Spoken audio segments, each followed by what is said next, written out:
All right, everyone. Hello and welcome to a new episode of the Screenplay Archaeology podcast. I'm your host, KiramidHead, and tonight I'm bringing you another solo episode, the third in a row. I'm kind of sorry about that. I like to try and get in co-hosts as much as I can, but this was actually supposed to be with a co-host. It was supposed to be with CK from Space Monkey Mafia, who did the Doctor Strange episode with me years and years ago now. But we were going to get together and do this one, but he ran into some stuff in real life outside the internet, so he couldn't do it. So I'm just going to be doing this one myself, and the subject is going to be 2 Punisher sequel scripts that were written as sequels to the 2004 movie and were written before Warzone was made, which is one of those things where you look at it, and even though it is a reboot because it is very clearly a different continuity from the original movie, you can see where they kind of like added an origin scene and tweaked some dialogue and went, this is now a reboot. Like, you can tell that it's sort of like a Incredible Hulk in that respect, but it's not. Incredible Hulk feels like even more of a clean break in some respects, but that's a completely different topic for another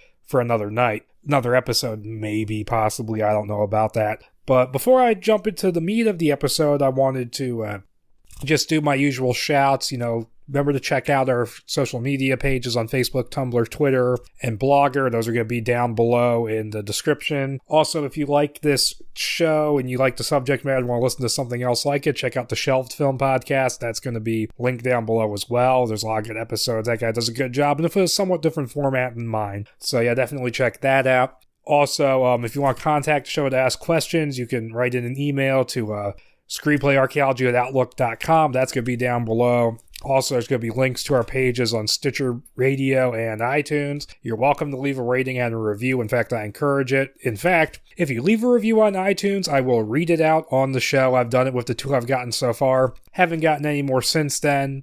If you do leave a review, I will definitely read it out. So even if it's a negative one, I swear I'll read it out, because that should at least be worth some comedy gold. Me reading just people giving me shit should be pretty entertaining. So yeah, to get into the episode, you'll get into the usual background segment I do. The Punisher, he's one of my favorite comic book characters, has been for a while. My interests, I knew about him from, I had these big picture books when I was younger, when these superhero movies first started coming out kind of in full force, starting with X-Men and Spider-Man. I had these big picture books. I had one for X-Men, one for Spider-Man, one for the Hulk, and even had one for Batman. And I think that was put out by a different publisher, but it was in the same format and everything. And in the Spider-Man one, there was pages on the Punisher, and that was my introduction to that character. And also playing through the PS1 Spider-Man game around that time, because I still played PS1 games for quite a while after the PS2 was out. I played through that, and you get to the ending cutscene where they're all playing Go Fish together, and the Punisher is there, and he accuses Daredevil of looking at his cards, which is still one of the funniest fucking things I've ever seen.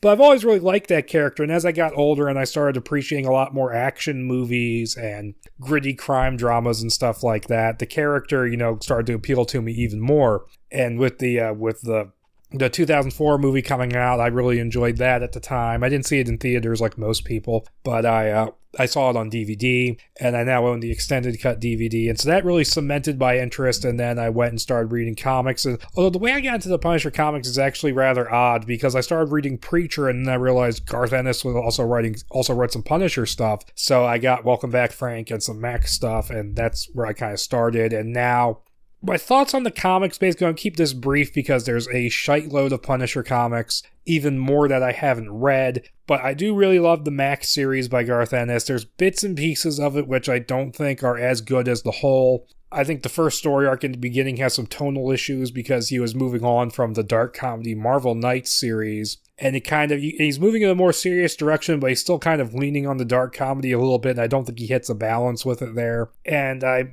very much didn't care for the Widowmaker story, but other than that, I think Max Punisher is a brilliant comic. I think the Jason Aaron run is really good too. I do enjoy the Marvel Knights run by Garth Ennis, which is what Welcome Back, Frank is part of, where it's very much the black comedy. Let's see how ridiculous we can get Punisher in terms of just crazy shit happening. It is a very good read. I read through the omnibus of that since I did that last Punisher episode. Actually, I've read through that. And you can tell Garth Ennis kind of runs out of steam partway through, and he just gets tired of trying to up the ante with the joke. So, but it is still a very good read, and there's some very good stuff in there. The one with the midget gangsters is hilarious, and Punisher beating up Wolverine and shooting him in the face and blowing his balls off with a shotgun. That's all really fun. And the older Punisher stuff, Like anyone who follows my YouTube channel knows that I'm in the process of reviewing the Punisher comics, and I keep saying I'm going to do it, and I'm going to set myself a deadline, blah, blah, blah, and I never meet those deadlines. I set my deadline being the release of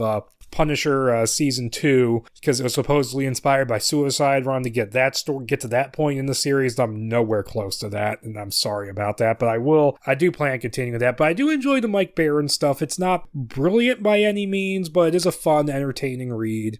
And I'm actually currently in the middle of reading the Back to the War omnibus, which collects the super early Punisher appearances when he was first showing up in Spider-Man, and I believe there's some Daredevil issues in here, and it ends with the 5-issue Circle of Blood miniseries, which was his first solo, which I reviewed before for the Punisher comic reviews thing. And it's been a really interesting read, mainly just to see how different Punisher is back then. Like, there's still certain commonalities which go forward, like the whole Vietnam thing is still in place very early on, and him having old acquaintances from the war show up and be part of a story, that's something that continues on into the different comic series. What's really interesting is the fact that he doesn't have a name, and I'm pretty sure in the introduction by Stephen Grant, he says that Punisher did not get a name until he gave him one in Circle of Blood, which I find interesting. In fact, it's almost like Jerry Conway in these early stories doesn't want to give him a name, because like he very fastidiously writes around giving him a name, where he'll be referred to as Punisher, or the Marine, or that Marine captain, or just as Captain. Really interesting stuff. And it is a really fascinating read. I thought it was cool. I didn't know that they had tried to spin the Punisher off into his own black and white magazine, which is this thing Marvel was experimenting with at the time to try and circumvent the comics code, where they would publish it as a magazine and not a comic, so the comics code didn't apply. And they experimented with that with a lot of titles, and the big success was Savage Sword of Conan. And they tried it with the Punisher, and I guess the Punisher, people just weren't buying it because they released it as a one-shot, and because like there's like a print run issue in terms of like the cost or something because of a recession, and so they put it out as a one shot and just begged people to buy it and write in and ask for it, but I guess that didn't work.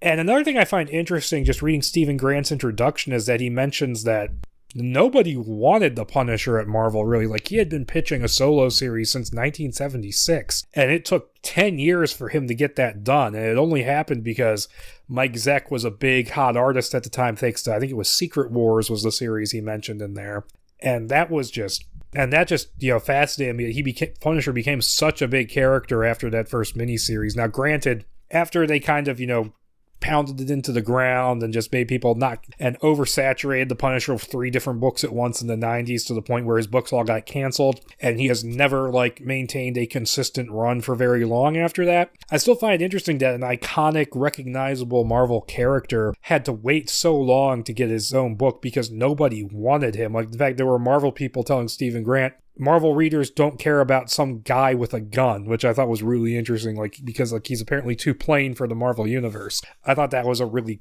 cool idea. A really, really interesting fact. And so that's really covers me with the comics. As far as different adaptations go, I have never seen that notorious 90s Spider-Man cartoon episode where the Punisher showed up and he doesn't kill anybody. I've never seen that, because I saw bits and pieces of that cartoon when I was a real little kid, and I barely remember any of it. I think I would remember the Punisher, and I didn't see that Black Widow Punisher thing, but I have seen all 3 live-action movies. I've seen multiple cuts of the Dolph Lundgren movie. I do find that movie really enjoyable. I wish there was a way to get a high-def version of the work print with the prologue and stuff put back in, but then again, that would be a problem because the work print has temp music, which is from Lethal Weapon, and so they'd get in trouble if they tried to put that back in, I think. But that's a really strong 80s action movie, very fun. Dolph Lundgren does a good job in it.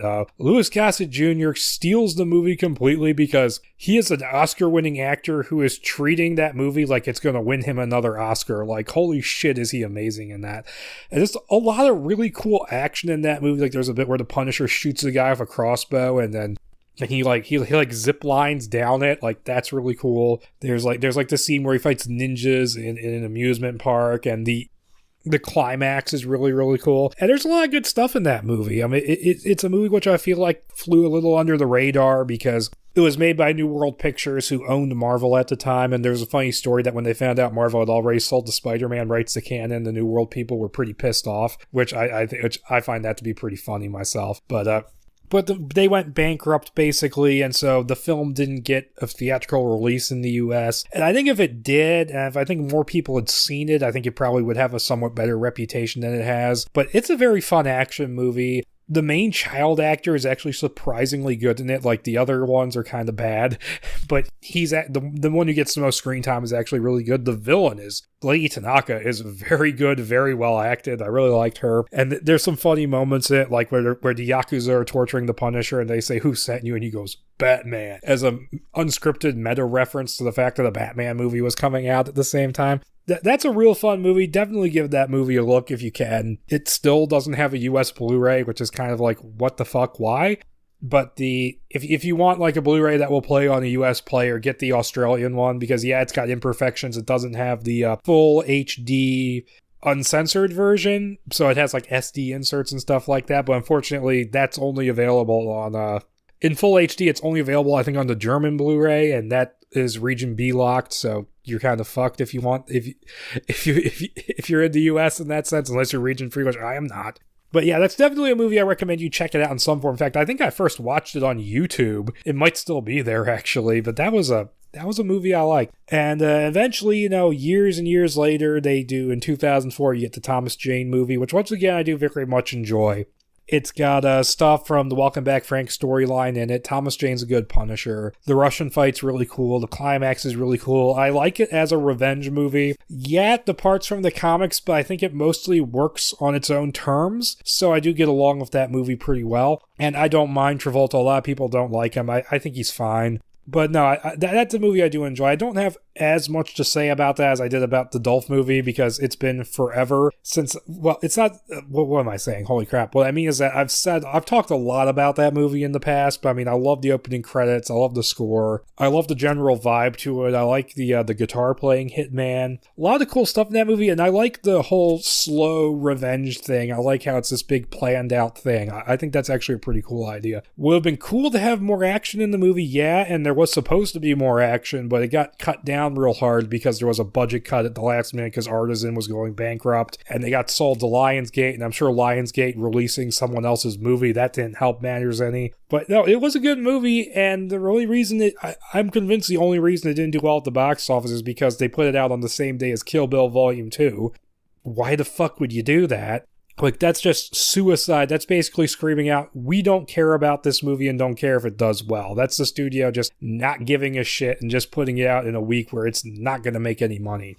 And so that movie comes out, and eventually it does make back a lot of money on DVD. And so that's when they're deciding to do a sequel. And what's interesting is that this draft I have there's a Jonathan Hensleigh draft I have, which is interesting because it's dated 2005. And the extended cut of the movie doesn't come out until 2006, so it's kind of weird that he was working on a sequel before he was finished working on the extended cut. I think that's really fascinating. But yeah, so they were going to do a sequel for a while, and Thomas Jane was up for it. But pretty much what happened is that he dropped out because he just didn't like the direction Lionsgate was taking it in. And so they repurposed it into Warzone, which was a reboot. And I'm going to go into more detail on Warzone later, because one of the scripts I have is kind of the plot of Warzone, but very, very different in terms of tone and style. Warzone is a movie where I watch it and there's things I like. I like Ray Stevenson. I like Wayne Knight. I like in theory, I like Dominic West as Jigsaw, and in theory, I like Doug Hutchison as his crazy brother. And the violence and the action are really fucking good. Problem with the movie is that the tone is all over the map, because there's all this played straight drama with Punisher killing the undercover cop and him trying to punish himself over it, and the drama with the guy's family. And then it will cut away to Jigsaw being a goofy lunatic cartoon. And it's like, okay, what kind of movie are we watching here? And it's not like there isn't a place for a goofy cartoon Punisher movie. The problem is that those two things don't really mix together very well in the movie as it stands, because you have serious stuff on one hand, goofy shit with Jigsaw spoofing military recruiters in another scene, standing in front of the flag like he's fucking Patton. And it's just a very weird mix to watch, and it's not an unwatchably bad film by any means. I do think Lexi Alexander did a good job directing it, but it's just a strange watch for me. And it doesn't help that like it got worse for me after reading the Max comics, because every other minor character in that movie is named after a Max character, and it's like, and they basically have nothing to do with each other aside from basic look, and that just pisses me off. It's just like, I mean, these have nothing to do. Like, McGinty is made into a joke when he's actually really scary, and Pitsy and Ink are not Pitsy and Ink at all, and Budiansky is kind of similar, so I give him a bit of a pass, but that character isn't really great in the movie. It's nice seeing Colin Salmon in a movie where he's not getting diced into cubes. That the character just falls a little bit flat to me. The Bulots are a disgrace, and Frank Castle working alongside the Bulots is a disgrace, because if you've read The Slavers, you know how fucked up those people are, and it's incredibly fucked up if you know the comics to see him working alongside the Slavers. It's just like, whoa. But the script was just not there for that movie, which is the problem. It's well directed, well acted mostly. The fucking cartoon New York accents always throw me off. But it's a very strange beast. And okay, so that movie comes out, it gets dumped out in December, and with hardly any marketing, and then bombs, because of course it does. It disappears within like a week. And so we don't hear really a whole lot more about The Punisher. There's talk about doing like a network TV show about it, which just sounded bad. It sounded like just a cop show where the guy puts on the skull in it. And eventually we find out that The Punisher is going to debut in season 2 of the Daredevil Netflix series. Now, I'm not going to go into too much detail on this because I've taken too long to get there already. But Daredevil season 2, the stuff with The Punisher I loved. For the most part, it got a little kind of convoluted towards the end with the whole, why can't I think of his name anymore? The whole Clancy Brown thing got a little convoluted by the end. And it didn't help that the Punisher was, becoming the B-plot to the Elektra and the Hand stuff, which was not nearly as interesting to me. But Bernthal did a good solid job in that, and so I was excited when a Punisher solo series was announced, and then season 1 comes out, like literally like the day after I think I recorded that podcast episode. I could be wrong about that, the previous Punisher podcast episode, and I really enjoyed season 1. I thought they did the whole military angle. I thought it was cool that they brought that in a little more, because Punisher as a soldier kind of either gets ignored or glossed over in the other movies. And I like that they really homed in on that, and they homed in on post-traumatic stress disorder and how what he does in the military kind of defines him as the Punisher. The whole conspiracy thing was maybe a little bit of a weird angle, but I thought it worked pretty well for that. I liked the bad guys. I liked Agent Orange. I liked Billy Russo, and it becomes Jigsaw in season 2. I thought Ben Barnes did a really good job there. And I liked the overall arc for the Punisher in that series, and the ending was when he goes after Agent Orange in that second to last episode. Holy fuck, was that awesome. But, and him going after Billy Russo on the carousel, that was really cool. The problem with season 1 is that episodes 2 through 4 drag ass, because the first episode is a slow burn, but it's a good example of one. It really gets you pumped up to continue on to the rest. And episode 2, episode 3, and 4 is a little bit better, and then 5 it really picks up, and from there on out it's really good. I mean, it did not need to take 2 whole episodes for Punisher and Micro to start working together, and we did not need a whole episode of Micro tied to a chair and Punisher talking to him. That was just ridiculous. Other than that, it was pretty good. Once you get past those first few episodes, it's a solid series. And the action picks up around episode 5 too, which is a good thing. And I really liked episode 7, where it kind of turned into Metal Gear Solid for a little while. That was fun.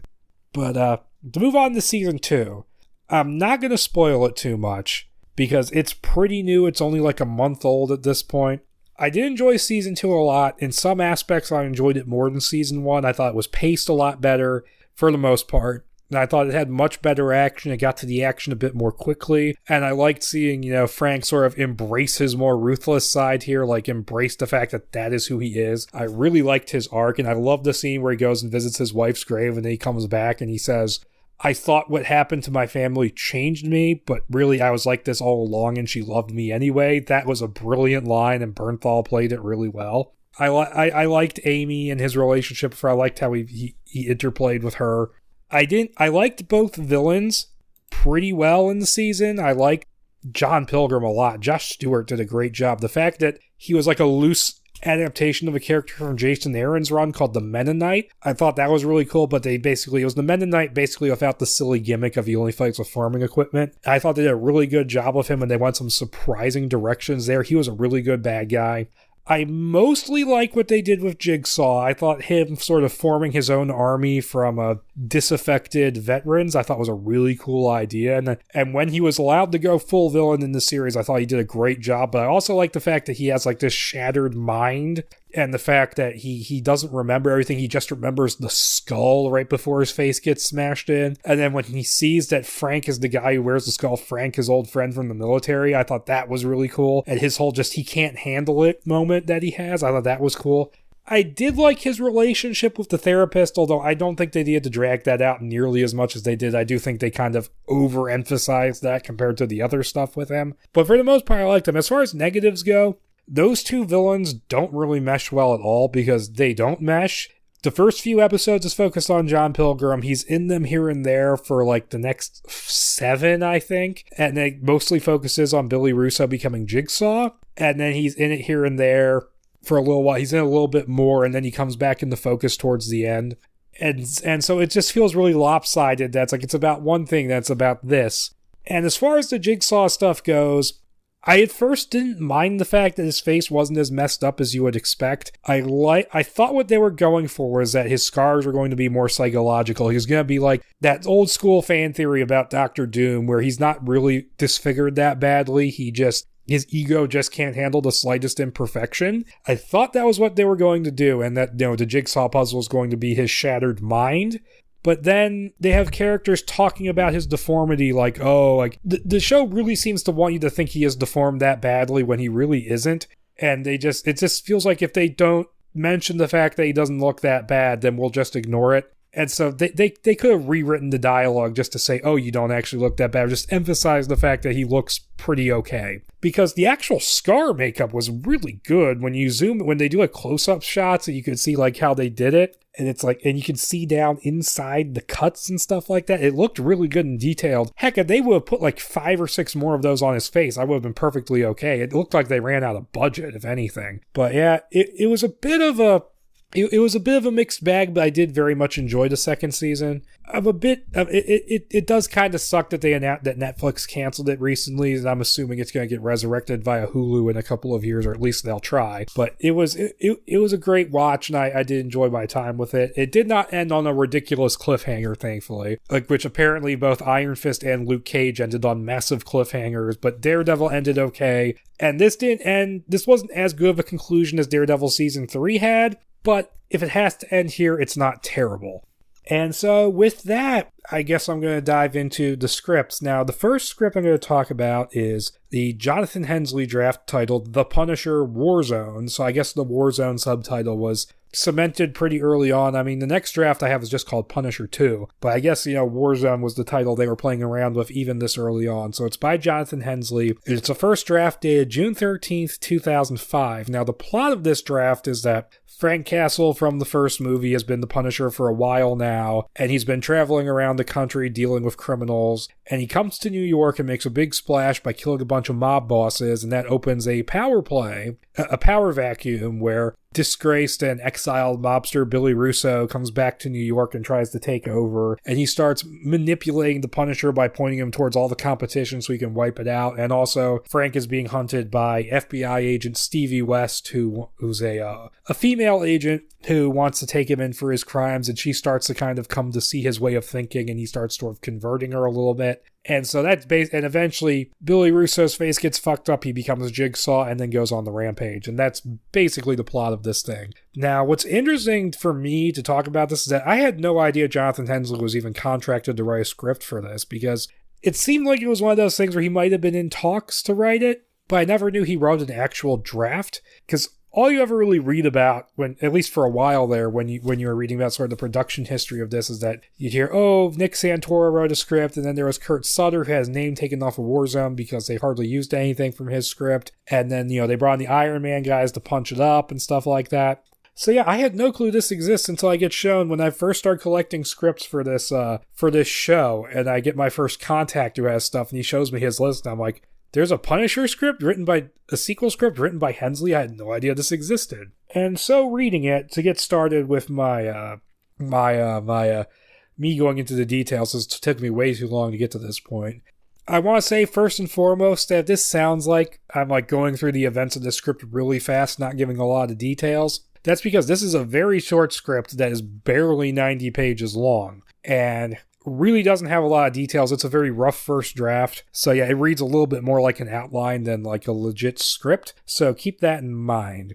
And so it opens with a montage of Frank Castle, the Punisher, preparing his weapons, and we see him taking out notable criminals, and we see these headlines and stuff talking about him, like, where has he been, where's Castle, stuff like that. In fact, and he kills a rapist and stuff like that. He kills a reputed hitman. And it said, where is Frank Castle? Ex-FBI agent is suspect in vigilante killings. And so he's wanted for questioning and murder. And so now we get to see, we get this intro now, which is set in West Texas, where he follows, I want to say he's like a bank robber and escaped convict. Okay, yeah, this is he's following robbers who robbed an armored car in Texas. And he finds this guy, one of them, they're two brothers named Redmond and Alan Kyle, and he's called Red in the script. And so he finds Red at a convenience store, and he follows him. Frank's driving a 69 Roadrunner. He gets him to run off the road. He shoots him down with a shotgun, and he wants to know where the brother is. He goes, what are you going to do, torture me? He goes, yeah, and then pans up to the sky as he screams, which is a pretty cool moment. And then he finds Alan at a motel, and he scares him by leaving his wanted poster in a room service tray. And so Alan tries to flee. He flees out the bathroom window on a motorcycle, and then gets on a motorcycle and drives away. But then Frank opens up the trunk of his car, and he has like this like accordion gun rack in the trunk, and he pulls out a Winchester rifle, shoots the rear tire on the motorcycle, which makes him crash. And so they have like a big Western, gunfight there, and he shoots Alan dead. That is a very cool intro. I like the Western vibe. It's something Hensleigh kind of goes for a little bit in certain parts of the first movie. And I think putting Frank in like a different setting that's not a city, I think is kind of a cool way to do like a cold open like this. I like the Western idea. I like him being sort of like a nameless anti-hero like that. I think it's a cool sort of way to frame the Punisher. Now, granted, there was a story where they kind of did a Western thing in the Garth Ennis Marvel Knights run, which is one of the most boring, least interesting stories Garth Ennis has ever written. But I do like the idea. I think this would have been a cool little opening to give you a little bit of that flavor that Hensleigh clearly liked to do. And so it cuts to New York, and Frank is shown driving over to Queensboro Bridge, and that's when the title is shown. So I like that. I like that it goes from the opening in Texas, and it shows him entering his war zone, and it shows the title War Zone. I think that's a cool visual. So we cut to the Peacock Club, which is a mob-owned establishment where mob boss Cesare is celebrating his 100th birthday. And this is a sequence more or less taken from the first issue of Punisher Max, which is pretty cool. He's under surveillance by the FBI, and they have a camera in the Peacock statue, and they have, I believe, the sound devices in the chandelier. And my eyes are going out of focus. The team is led by Agent Stephanie West, who goes over some of Cesare's crimes with her co-workers, because one of them says, he looks like a sweet old man. And then she rattles off a list of his crimes. So this guy's a piece of shit, basically. And so they get Cesare and one of his men talking about a hit, and so they're like, okay, we've got our evidence, we can put this guy on trial now. But they take a downturn because those plans get scuttled because Frank shows up, crashes his car through the front door, and then shoots Cesare in the head. And there's this kind of funny moment where one of the mobsters goes, you just shot a 100-year-old man. I don't discriminate. That's pretty funny. And so he goes out, so he flees through the back door. He catches some of the pursuing mobsters with a claymore mine and then just guns down the rest with a machine gun. And so he flees in the Roadrunner, being pursued by the police, and he gets away by driving the car off a pier. Then he uses an air tank to swim underwater and breaks into the sewers and gets away. Now, a couple things about that scene. Like I said, that's almost beat for beat taken from the first issue of Max, the Cesare Party Massacre. Although in that, it was at like a mansion, I think, which is what they end up doing in Warzone, the movie. And there, like Cesare, here he's like kind of sitting there talking, and there's like some, like he's still conscious and stuff like that. In the comic, he's a vegetable practically. So Frank just walking in and shooting a pretty much a catatonic mob boss is just hilarious in a really fucked up way. And so none of these versions really do that, which is a shame. But what we get with the I don't discriminate line is still pretty cool. And also, him driving the car off the dock and swimming away underwater into the sewers, that is kind of ripped off from Sin City. I don't know if that was intentional. Like, it could be It's one of those things which is generic enough it could be coincidental, but now in the movie he doesn't do this, but in the comic, after Marv drives off the dock, he does actually have to rip the metal grating off the sewer pipe to get into the sewers. So yeah, it is very similar. It could be a coincidence, but it's funnier to say rip off. And so Stevie, she goes to visit her father, who is Judge Maxfield West, who teaches legal ethics at Columbia Law School. And he gives this lecture about going outside the law for justice. And he gives this weird anecdote about how these two guys in a bar got into a fight. One knocked the other out and then went too far and pissed in his mouth. And then the other guy went and killed him. He planned out the killing, so it was premeditated. And he goes like, well, what defense did the lawyer use? He says, well, the subject deserved to die. And the students are like, well, did he win the case? He was like, we'll find out next class. It's like, weird fucking story is that? I kind of doubt that really happened. It sounds pretty contrived for the sake of the plot, but that's a minor point. And so she goes and they discuss the castle incident, what happened at the club in Queens. And so the judge, he shows admiration for Castle's efficiency and then warns Stevie that the power vacuum left over from the massacre will be filled. And so we then see the handsome, arrogant mobster Billy Russo arrive at the airport with his bodyguard Pitsy and then meet with some mobsters at a bar called Salvatore's, which is owned by this guy called Fat Mike Salvatore, whom we'll see in a few places. And okay, so it's weird, like he had been forced out of New York and he had to go to Boston. Now, this is basically Nicky Cavella from the Max comics, only they've replaced him with Billy Russo, and now he's Jigsaw. And there's this whole thing in the comic about how Cavella did some crazy shit, which got him exiled from New York. And here it's kind of implied in some places he did some crazy shit, but that's also mentioned that he fucked this mobster's wife, and that's what got him kicked out. So who really knows it in this version? But is this high-level guy named Nicky Fiorito who forced him out. Billy slept with his wife. And so they go to meet him in the hospital, and he was supposed to be at the party, but he had to go in for like a quadruple bypass surgery. And so now he's the guy who's going to be in charge of the family because he's the highest-ranking member left. But he goes there with his man, who's with like one of his men. Russo goes there with one of his men who's named Pitsy, who's like his top guy. He's a character from the comics who's more or less the same here. But then Billy calls him out and it says Fiorito can't do anything as Russo has bought off his two guards, Ink and Perina, and so Pitsy smothers Fiorito to death with his pillow. And so we see Castle buying a bus ticket, about to leave New York for Chicago, when he sees a news report saying that Ivan Spreckle, a multiple child murderer and rapist, has been picked up and is being held in the Brooklyn Detention Center in Bensonhurst. And so he gives up his ticket, heads over there instead, and turns himself into the desk sergeant. Stevie hears the news and heads over there where Frank is being held in an interrogation room with nothing but the box of tissues he requested.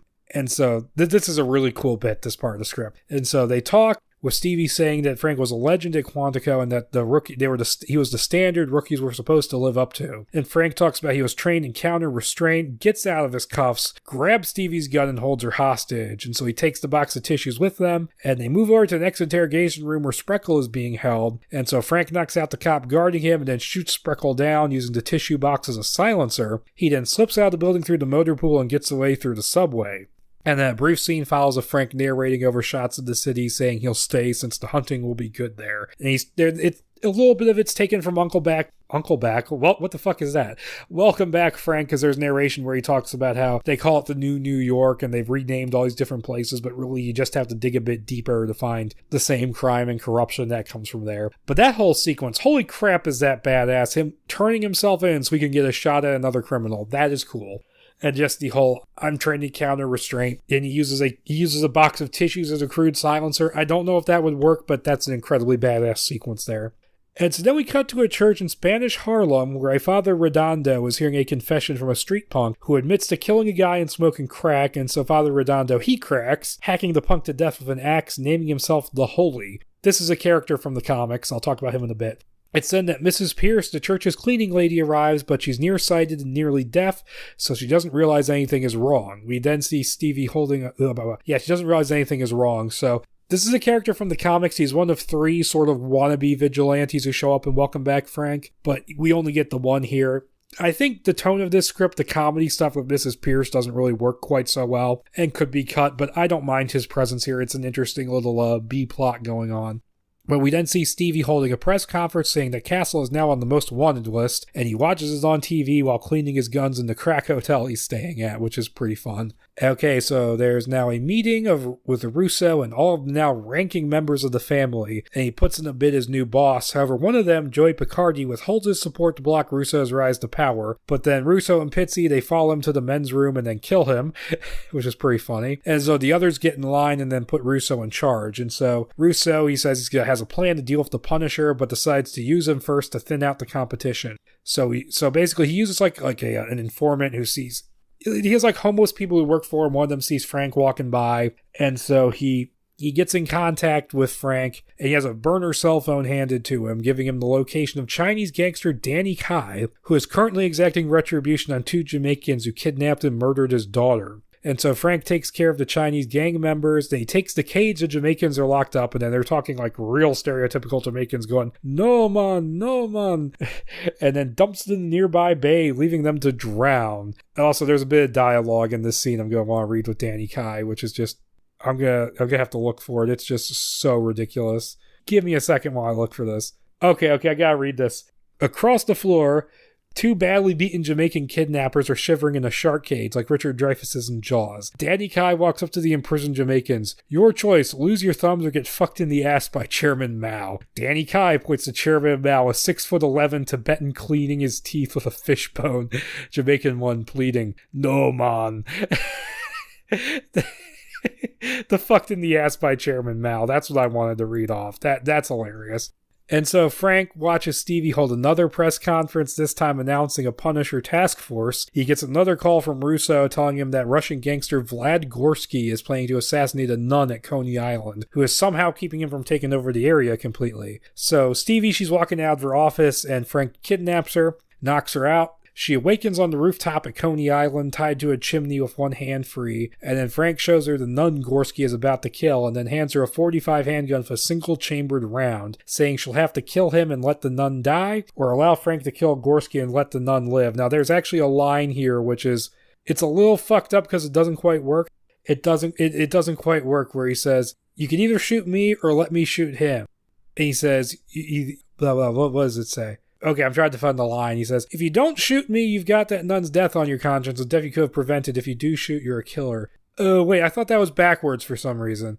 For some reason, I thought he got his line backwards and it didn't make sense. I was wrong. But yeah, basically he's putting her in a position where she can either shoot him and let the nun die, or let him shoot the killer, let him shoot Gorsky, and she'll be responsible for a death she could have prevented. He says, "That's the same decision I make every time I pull the trigger," which this is a scene which was taken almost beat for beat from Welcome Back Frank, where he has Daredevil tied up, which they then used in Daredevil Season 2 to good effect. Although it changes from the comic because Daredevil can't be made into a chump in his own show, obviously.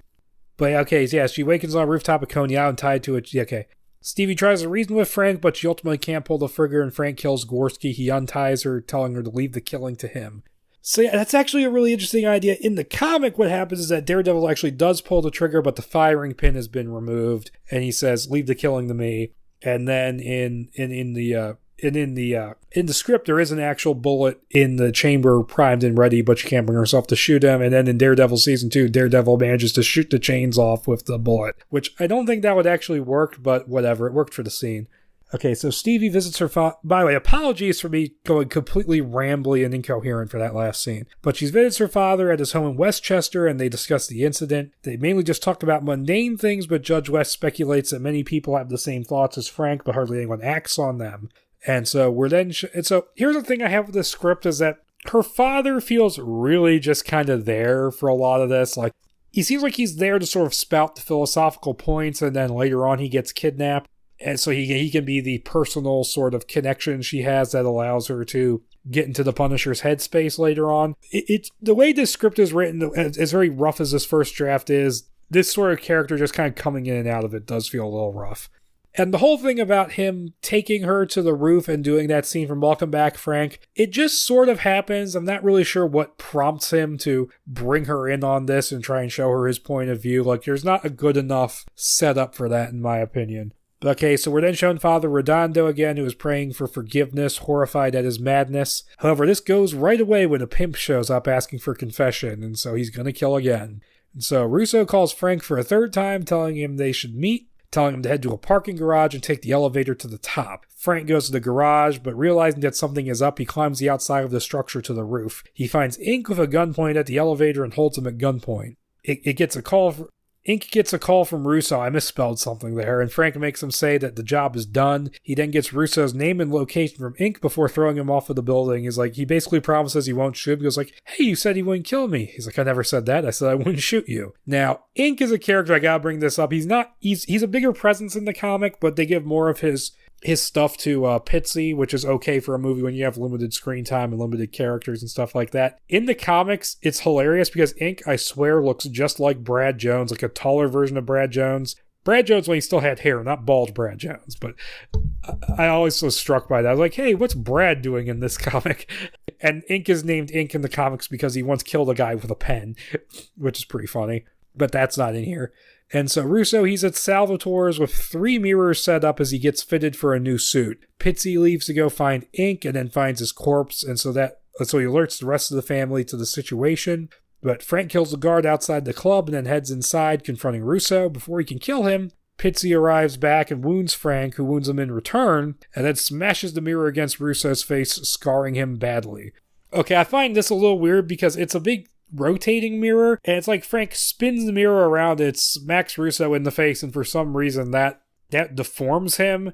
It's a little, I don't quite buy into that the way it's described. It's not like in season 1 of the Netflix series where he just drags his face across a mirror. No, he just kind of lightly smacks it into him, and that disfigures him. And now that, Billy Russo is becoming Jigsaw, I want to mention that I don't mind Jigsaw and Cavella being combined into the same character because Jigsaw is one of the most meh villains ever. Like, he's considered the Punisher's arch enemy, but he's really only considered that because he's one of the few Punisher villains to ever survive to make multiple appearances. I mean, I just read the first appearance of Jigsaw in Amazing Spider-Man just today. And it's such a nothing character. Like, he trains himself up to be as good as the Punisher to get back at him. He says, oh, you wiped out my gang and threw me through a window and did this to my face, blah, blah, blah. And so they take him down. He gets arrested, and Punisher's like, I don't even remember who this guy was. And that's it. Like, I don't think this guy was ever meant to be a recurring character. So, and I don't even really like him in the comics all that much, so I don't really mind changing him. Like, I don't mind, the changes to Jigsaw and Warzone, I don't necessarily mind characterization-wise, it's just the tone doesn't work. And I don't mind making him, I would have liked more of Nikki Cavella in this version of Jigsaw, if anything. And I don't mind making him a soldier in the Netflix series, because Jigsaw is kind of a shit character, if I'm being honest. Yeah, that was something I felt I needed to have said. And so, getting back to where I was, badly wounded and facing too many mobsters, as well as the oncoming police, Frank stumbles out the back and heads down the street, finding himself at Father Redondo's church. Recognizing Frank from his picture in the paper, the priest takes him in, believing him to be a sign from God. In fact, before this happens, he's burying one of his victims in a vacant lot, and he's screaming, God, I'm asking you for a sign to know if I'm doing the right thing. Why don't you send me one? And then he finds the Punisher, and he's like, yep, doing the right thing, which is amusing. So Russo is rushed to the hospital where a plastic surgeon who is described as George Hamilton of Beverly Hills with a perfect tan, like that's such a bizarre reference to put in there. He gets put to work on repairing his face, which is apparently in bad shape. He says, if I can fix, it's Joan Rivers or Michael Jackson? I can't remember specifically which one it is. I have to look this up. Hold on. It is such a ridiculous scene. Oh wait, I skipped past. I have to figure out if I can find. I can fix Mickey Rourke. I can fix this. This character is way too meta. A Beverly Hills plastic surgeon. I'm just thinking fucking Bruce Campbell from Escape from L.A. The most overrated character in that movie, who's a cool character but does fuck all for as much as people like to talk about him. And a George Hamilton joke and a Mickey Rourke joke, like what? It's just so random that gets put in there. Okay, so going back to my notes.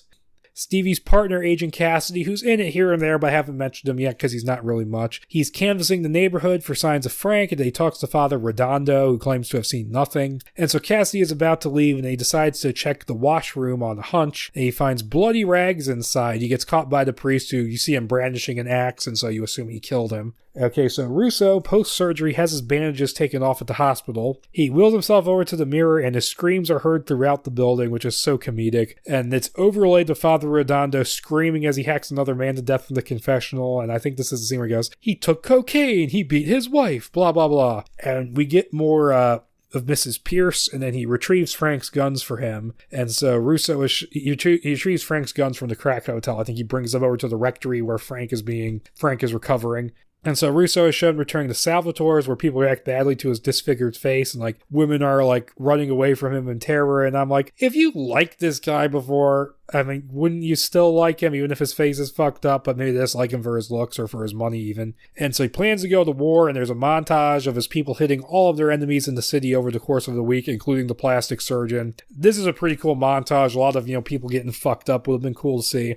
And so we see Father Redondo giving Frank a meal, and he says they should continue Frank's work, and Frank says he doesn't want a partner. And so he watches as the priest leaves and is clearly suspicious, even though he doesn't really know anything yet.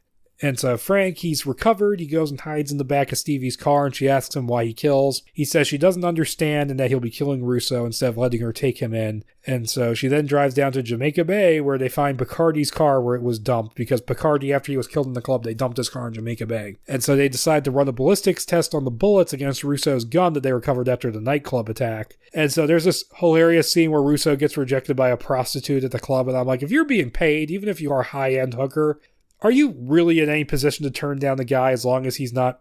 I mean, unless he's like straight up a creep who wants to kill you, I mean, are you really going to turn that shit down if he has the money? I mean, I'm really thinking about it.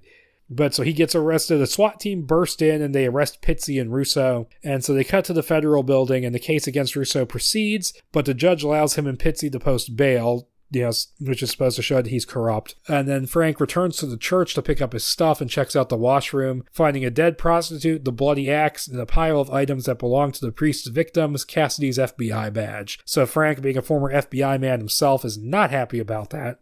And so Stevie, after visiting a liquor store, runs into Russo, who, by the way, is never actually called Jigsaw in this, which is an okay enough idea because the explanations for him calling himself Jigsaw tend to just be ridiculous, so I don't mind that here. And so she hands her a phone, which reveals that Pizzi has kidnapped her father, and so she gets in the car with them, and he forces her to steal the evidence against him from the lockup so he can dispose of it. And Frank, who had been watching Stevie, follows them to the New Jersey docks where the trade-off was supposed to take place. However, Russo turns on Stevie and orders his men to kill her, but Frank intervenes. He shoots Tony Pizzo, who's one of the guys who's been following Russo around this whole time, forcing the rest to flee. Stevie finds her father's mangled corpse and then orders Frank to get them, understanding his motivation now. So they weren't even planning to hand him over, they just straight up killed the dude. So yeah, the guy's basically dead meat walking. It's another thing, like I would have liked his character to serve more of a purpose other than outright stating the theme and then getting kidnapped and killed.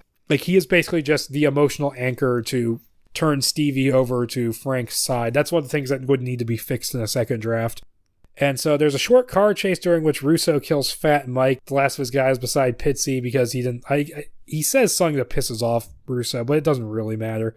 So Frank rams their car into the back of a building and they enter through a loading dock. Frank pursues and then finds himself inside a closed Walmart. Now this action scene is insane, all the shit they get up to. In fact, I have never seen a Walmart with all this stuff in it. That's what's so ridiculous about it.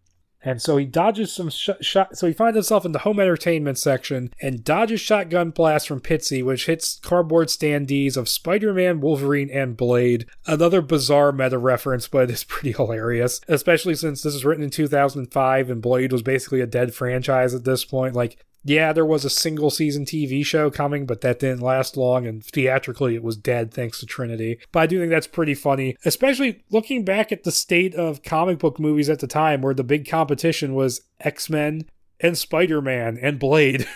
Before Marvel really started making their movies and making all their characters in the movies, it was really just those guys. Because, and interesting to note that even though Punisher was not a big hit at the box office, in the sequel script, Daredevil is not considered a big threat. Or Elektra. I found that to be pretty funny, although I'm not sure if Elektra was out yet at this point. It might have been. I'm not positive on that. And Fantastic Four wasn't out yet when this was written either, and that was never a huge contender, sadly. But I just find that interesting as just a window as to what comic book movies were like back in the day. Like, Hulk wasn't a big deal. Daredevil wasn't a big deal. Really, the only serious competition was Spider-Man, X-Men, and Blade. But once again, I am belaboring the point.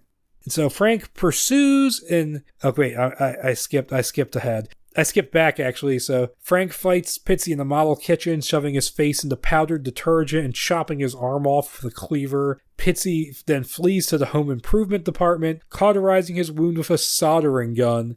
And once again, I don't remember ever seeing any of this stuff in the Walmart, but it's a cool idea for a movie. In fact, this whole sequence here reminds me of the big climax of the first Equalizer movie, where he's just fucking dudes up in the Home Depot at the end. Holy shit.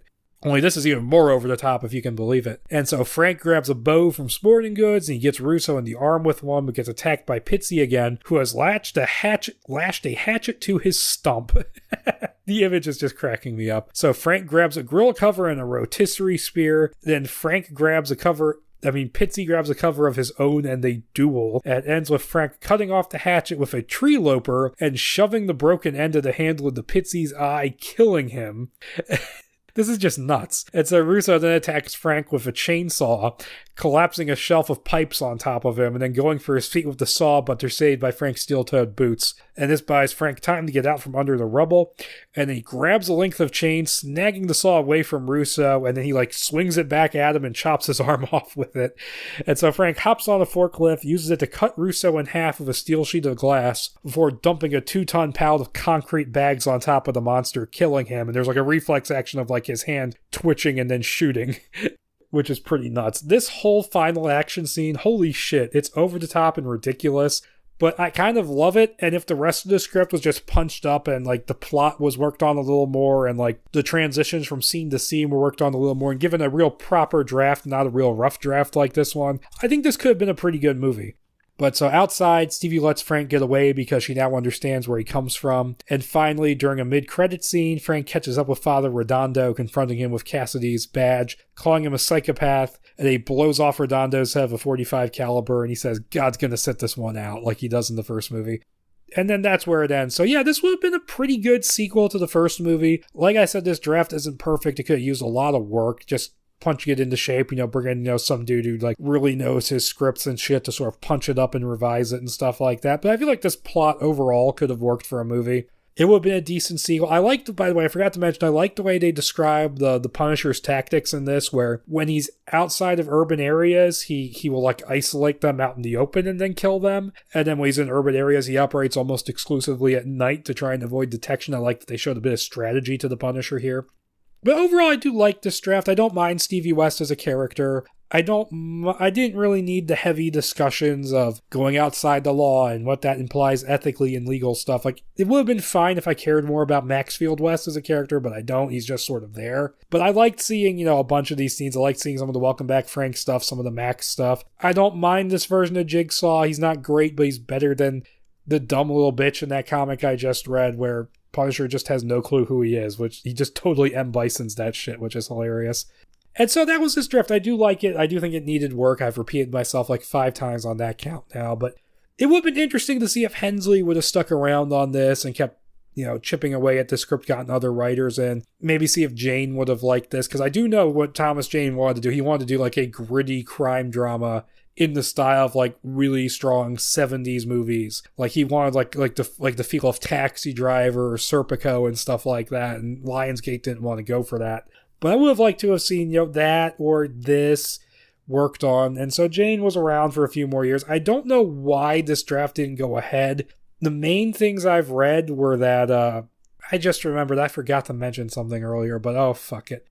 I'll pin a comment about it down below on YouTube so Jack Craven can see the shit I forgot to mention. But yeah, what I've read on this suggests that Hensleigh walked away. Now, I don't know if that was Lionsgate objected to the script and so Hensleigh walked off. I don't really know what any of that is about. Maybe he just decided he didn't want to do it. I don't really know why, but he walked away, and so eventually they hired more writers, and they hired Nick Santora to write a draft.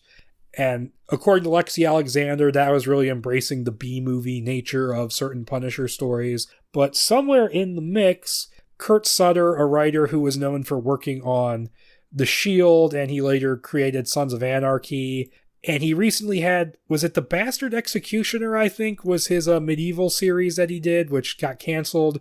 I can't remember if it was that, because there's been like 15 different medieval series that have come out since the success of Game of Thrones, and especially the success of Vikings. I can't remember if it was that, or if it was like, was it The Last Kingdom? I want to say it was The Bastard Executioner. That got canceled, and so he went back to the Sons of Anarchy, with Mayans MC, but he also wrote that movie, which I've heard good things about, Southpaw with Jake Gyllenhaal.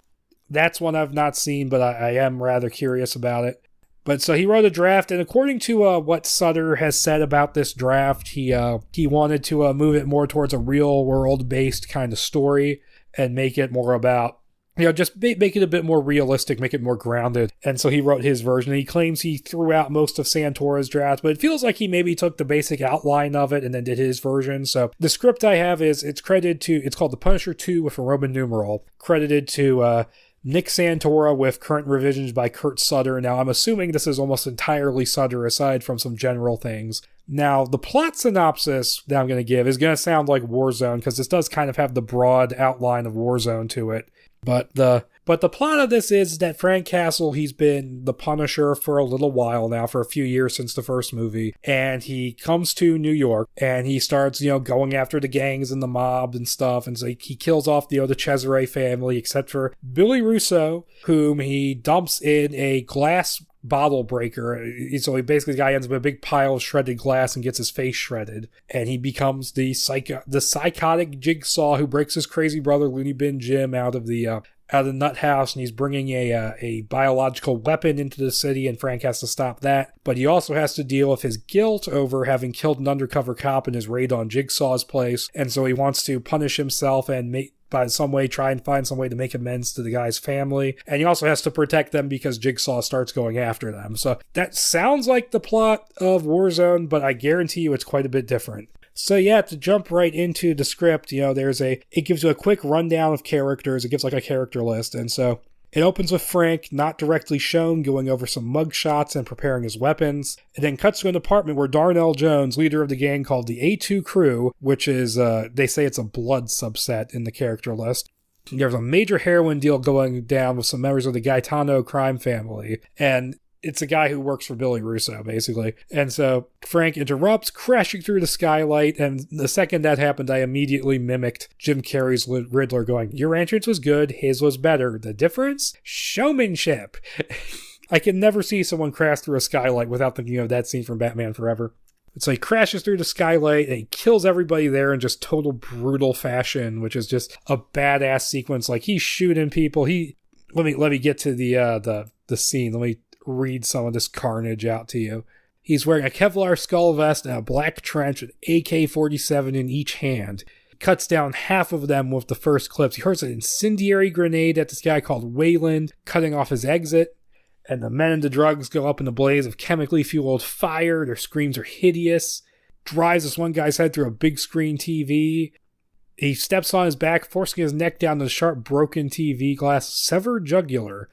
Basically, a ton of shit happens. He shoots with an automatic pistol, blows some heads off. Dude rushes at him with a machete. Punisher stops it with one hand, grabs the handle just below the blade, rips it out of his hands, and then he slices off Tony's forearm, and then launches the machete into his groin, and then the devastating uppercut splits his sack in two.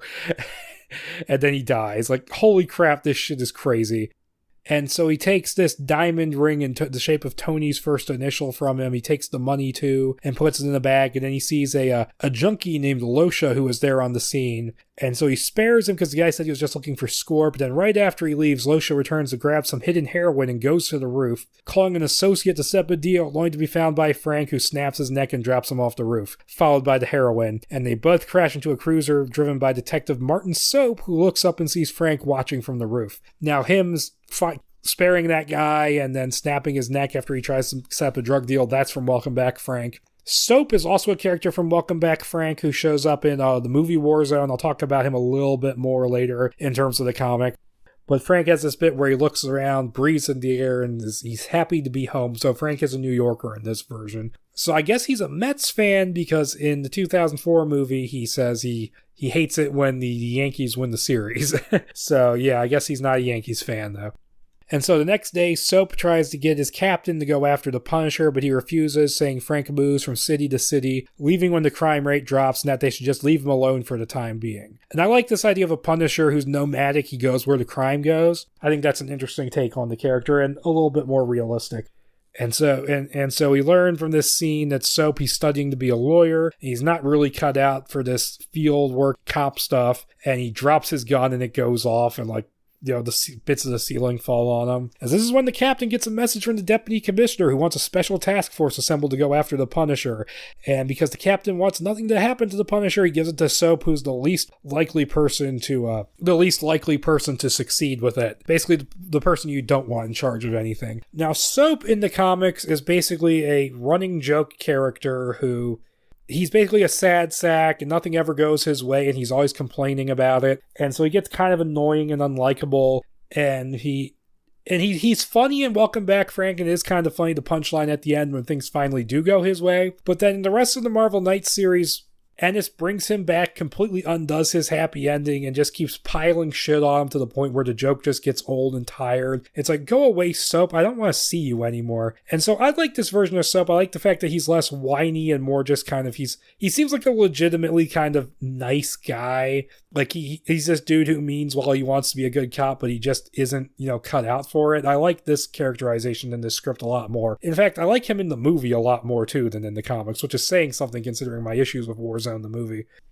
And still we get introduced to Nick Donatelli and his family, wife Angela and daughter Grace. He appears to be a made man with the mob, and he has a similar diamond ring shaped in his first initial, showing he works for Billy Russo's crew. And so there's an argument between Nick and Angela. She's upset with him for spending so much time away with his criminal friends. And so there's this whole argument, like but he tells his daughter, I am going to make your birthday party. And I like how this plays, because if you've seen the movie, you know that Nick is an undercover cop. But I like the way this plays in this script here, because you spend a bit of time with him before he dies, so it's a big surprise when it's revealed he's an undercover cop. Like at first you just think he's another criminal. I like the way this is played. And so then we get to see Frank sneak into this mob establishment called the Lafayette Social Club, disguised as a beer delivery man, and we see this place is packed with mobsters, all celebrating boss Gaetano Cesare's release from police custody. They're being surveilled by Detective Haley Moore and her associates, who are part of this surveillance group that are trying to get evidence on the mob guys. And my eyes are going off focus again. Fuck. And it's from her that we learned that Cesare was released thanks to a mobster named Billy Russo killing a jury foreman, and that they're here to try and collect evidence. Inside the club, we're introduced to Billy Russo, who meets with his men, Joey, Pounds, and Nick, who all have the same style of ring. We also see that Billy is extremely vain about his appearance, roughing up a prostitute who runs her hands through his hair. So yeah, this guy's an asshole. He tells Nick that he'll introduce him to Cesare as soon as he pitches the arms deal they're looking to broker. There's a quick aside where Frank starts unloading his weapons from the beer crates and almost gets caught before he strangles the mobster to death with a bungee cord. Now that is badass. Billy meets with Cesare and tells him about the arms deal that's being set up by Alistair Parr, a British dealer who wants to bring a biological weapon into New York from Russia. Then Cesare turns it down, saying, I don't trust Alistair and I don't trust the Russians, and then strong arms the extra money that Billy's pulled in while he was away. He then wants his drink refilled and sends one of his men out into the outer room, where he sees that all of the people working there have disappeared. And that's when Frank attacks, stabbing the guy and then opening fire on the rest of the mobsters. And this is a really cool kind of tactical moment. Frank tosses smoke grenades into the room and uses thermal goggles to track down the mobsters and kill them. Billy, Nick, and Cesare head for the basement exit to escape, but they find that Frank has chained the door shut. And so Cesare points them to an old boarded up coal chute that connects to the alley. Then Nick and Billy climb up and open the other end, and then Billy sends Nick to get Joey and Pounds, who managed to get away. And he tells them to regroup at the recycling center that he owns as a front company. And so Frank catches up and holds Cesare at gunpoint, and he tries to bargain for his life with information on Billy's arms deal, but Billy guns him down first. Frank climbs the shaft to go after him, but Billy speeds off in his car, and Frank then pursues in his own. And so Moore and the SWAT team she called in take over the crime scene, while Soap shows up to investigate the Punisher angle. And then Moore notices that Russo isn't among the corpses and has her people go looking for him, having them check the dumps and recycling centers. And so Billy and his men regroup at the center, but Frank catches up with them, killing the two door guards with a single arrow, which makes it look like they're making out, which is kind of a funny joke, and then crashing through the door with a forklift. A fight and chase ensues, with Frank wounding Joey and Pounds. He he's like hangs from the catwalk by his chin and then shoots up from underneath, which is a very weird image. And as he's climbing up, Billy, shoots him with a shotgun in the back, which gets it, like, he gets like pellets embedded in the back of his head, which is just a mental image. And then he gets knocked into a giant bottle breaker, which he then turns on. And so he's taunting Frank from a pallet that's hanging over the breaker from a forklift. And then Frank cuts the lift's hydraulics and Billy falls in with him. And so they're fighting in the bottle breaker, wading through the glass. And things go Frank's way when first Billy's pants and then his hair get caught in the gears. And then Frank tosses a concussion grenade, which makes Billy fly face first into a bin full of broken glass. And then he lets himself fall on him feet first, pushing him further into the glass. And I'm trying to figure out how a grenade blew him straight out of the breaker and into a bin. It's a very strange mental image.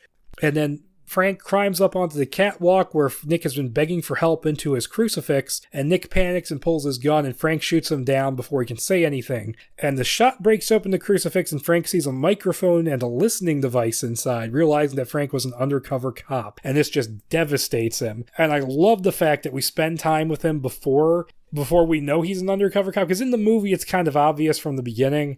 And then it's been a while since I've watched. In fact, I'm thinking about doing a commentary on that because it would be interesting to point stuff out. But no, I like that reveal because it's such a much bigger shock moment when you spend more time with the guy. He leaves, and so do Joey and Pounds after they find Billy full of glass and presumably dead.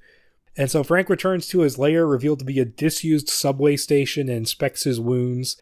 And this whole him hiding out in like an abandoned subway station, just in the movie especially, it reminds me of like in Ninja Turtles 2, Secret of the Ooze, where they, after their sewer layer got rumbled in the first movie, they moved to this abandoned subway station, which was really cool looking. Really, really great looking set. Whenever I watch Warzone, it reminds me of that. I'm just like, oh, hey, I expect Raph to walk in and go, what the fuck are you doing in our place? And they would let Raph say fuck. And while he's inspecting his wounds, it reveals a skull tattooed on his chest, the same size as the one on his vest.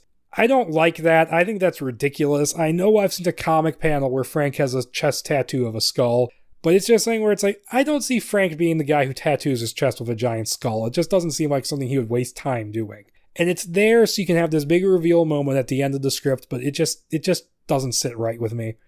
And so Moore arrives on the scene at the recycling center, and we learn here that Nick was part of her operation, and she feels responsible for what happened. And then we see Billy getting taken out of there, still alive and unrecognized by the cops. He's been declared a John Doe. And there follows a montage that cuts between Frank tending to his wounds and the Donatelli family mourning their loss, which is a really effective scene because you see different kinds of pain contrasted. I think that's a really neat idea. Also, I should mention more in Warzone, the movie, she gets replaced by Budiansky, who is Colin Salmon, so she gets kind of gender flipped between scripts, which I find interesting.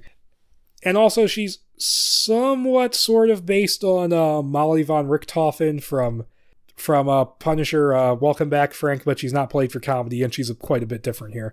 So Frank, realizing his wounds are badly infected, visits an old acquaintance, former gangbanger Dante Jackson, who runs the Harlem Fun Time Arcade or something like that in Spanish Harlem. And he asks Dante to get him some prescription antibiotics through his old drug contacts, and Dante notices he's distracted by the headline about Donatelli's death, and we see Dante pull an old article he's using as a bookmark in the Bible about someone dying in a drive-by shooting, and we get the idea that he's been in the same place that Frank is in now. And Dante Jackson, he's a black, I might have called him Dante Hicks on accident, my bad, but he's a black guy, he's a former gangbanger, he's got faded tattoos, and basically you get the idea that this incident happened which sobered him up, and we're also told that when Frank was a cop and an FBI agent, he busted him.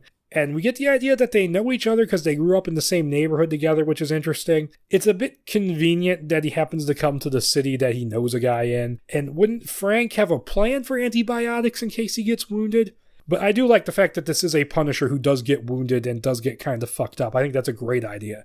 Just that image of him having buckshot in the back of his neck and his head is just ugh, and the fact that he has to pull it out. And so days later, Billy Russo is shown getting his bandages taken off by a surgeon, revealing his hideously deformed face. And when given a mirror, however, he appears unaware of how bad it looks, and he calls up Joey, asking him to gather his men and pick him up from the hospital. And he does this really smart thing here where he pretends to be an amnesiac, so sort of like what they do in season 2 of the Netflix series. And then he asks the doctor for the glass they pulled out of him, and that's going to be something really cool in a minute. I like this take on Jigsaw because Most of the time in the comics, he just kind of whines like a bitch about the fact that he was a handsome pretty boy and now his face has been fucked up. Blah, blah, blah. I hate you, Frank. I hate you, evil skull man. Whereas here, it's like, the very disfigurement just drove him crazy to the point where he doesn't see anything wrong. I think that's a really interesting take on the character. Very different, superior to the comics in my mind. And so Nick's funeral is held, his family and more are in attendance, and Frank watches from a distance, and he writes in his war journal about how he feels he should be punished for what he's done because the guilty should be punished, and now he's guilty. And so he follows the family home, and they find the duffel bag full of money and the diamond ring that Frank took earlier. That's a mistake giving that to them, that Frank had taken from the A2 crew at the beginning.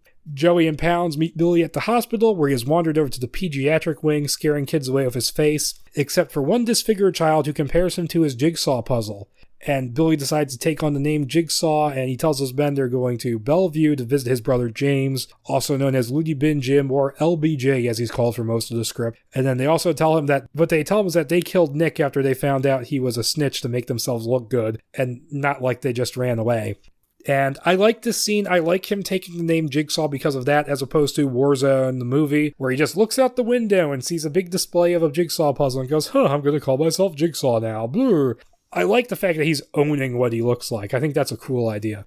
And I like him bonding with a child because there's just something so twisted and fucked up about him bonding with a child.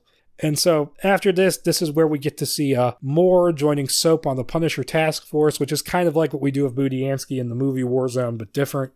And this is where we learn that he's so scattered because he has ADD, but he also has the highest IQ of anyone on the police force, and Moore wants in on the task force because she wants Frank taken down because what they believe is that his cover was exposed by the Punisher's attack and that the bad guys killed Nick, which I think it's interesting that nobody really knows that the Punisher is responsible until he pipes up and says so. I think that's kind of a cool idea.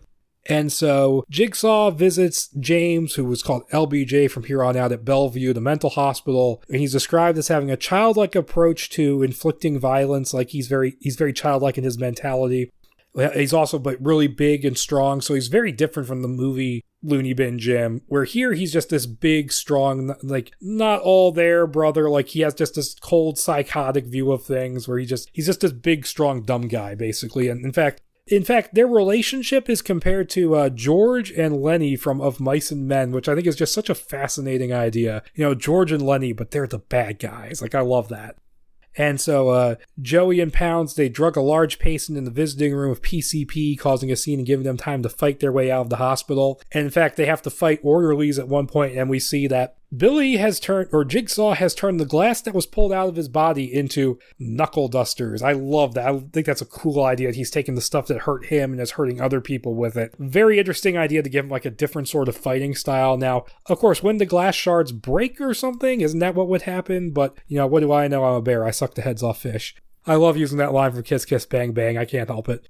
But that's a pretty cool escape scene. And so Frank meets with Dante again, who injects him with the antibiotics. And they talk about how Frank feels responsible for Nick's death and how Dante got away clean from killing that guy in the drive-by. And that he used his drug stash, he sold it and used it to buy the arcade, which he opened, so kids in the neighborhood had a safe, decent place to go as a form of penance. That's his penance for what he's done in his life, and that he talks about how Frank has to find his own penance. And so there's some decent character writing here, which I like.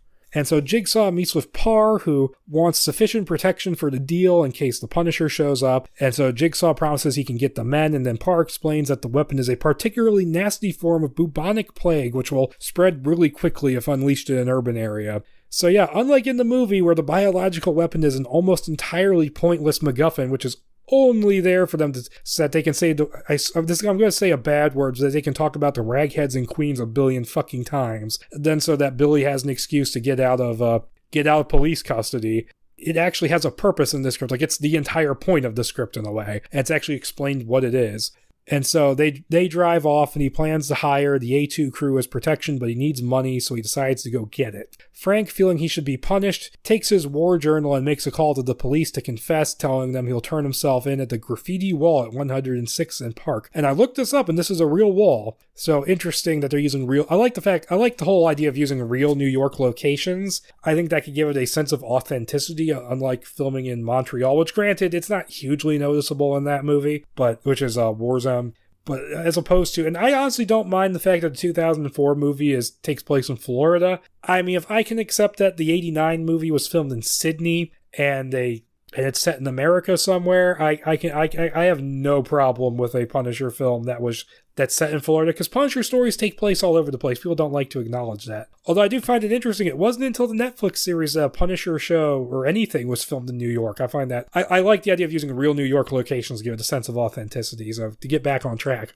And Soap and Moore, even though they don't believe it, thinking it's a crank confession, they go anyways. And meanwhile, Jigsaw and his gang have broken into the Donatelli house, where he finds the duffel bag and ring, and assumes that Nick and Frank were working together. And so he has the mother and daughter held hostage, thinking he can use them against Frank. And so Frank shows up at the wall and lets the two cops arrest him, and he hands over his war journal for use as evidence. Frank even lets on that he knows he'll get a death sentence, but he is at peace with the idea because he considers that his penance. Just this idea of Frank being so committed to the idea of punishment that he himself should be punished, I think is wonderful. I think it's a very interesting idea for the character.